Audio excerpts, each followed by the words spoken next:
Hey, Tom Pizarro from Wisconsin. A couple more reminders about your presentation.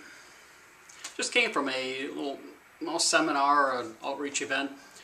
Had to do with a community service project, a development project. But, you know, I went in there not only as a resident, but also as a presenter. Looking for and listening for any little nuances that I can talk about and share with you. Yep, I found a few, and that's the purpose of this video.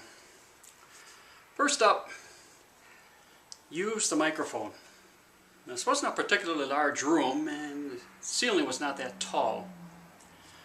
Two of the three presenters did in fact ramp up and were rather audible. Third one was a little quiet.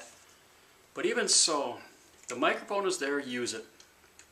The venue provided a lectern with a cordless mic. The first individual up did one of these things, realized it wasn't on, then they all decided, well, the heck with it. Well, you know, it's got a switch on the back end of it. Try it. But more importantly, you know, you as a presenter, it's your responsibility to make sure that everything's functioning. And if something isn't, try to make it work. You know, contact the venue staff. Use that microphone. Make sure you're facing the audience when you're speaking. A number of times I saw the presenter do this kind of thing. Chat while looking at and in fact even reading off the screen, which is another point. Make sure you're always facing the audience, especially if you're not mic'd. That's really critical because, as you can imagine, you can't hear yourself that well. But related to that, no, don't read right off the screen. This particular case, the laptop was down basically off the right hip, maybe about 3 feet away or so. The monitor was facing the person at just the right angle. All he or she needs to do is glance down, take a quick look at the screen or the slide that's on, and then provide the material. But the person kept doing this kind of thing. Again, without a microphone, we're struggling to hear them.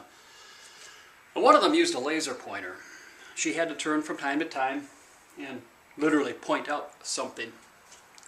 Well, that's okay, but make sure again that you turn your head back, face the audience when you speak. A couple verbal tics. These are pretty common. So, you know, starting a sentence with so we're going to do this now, or so the next step in the project is, kind of thing. Just eliminate that.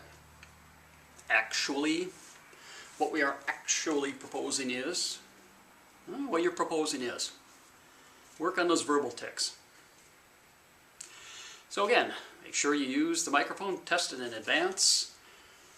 Always face the audience when you're speaking, and watch your verbal tics. A digital recorder is really handy for that.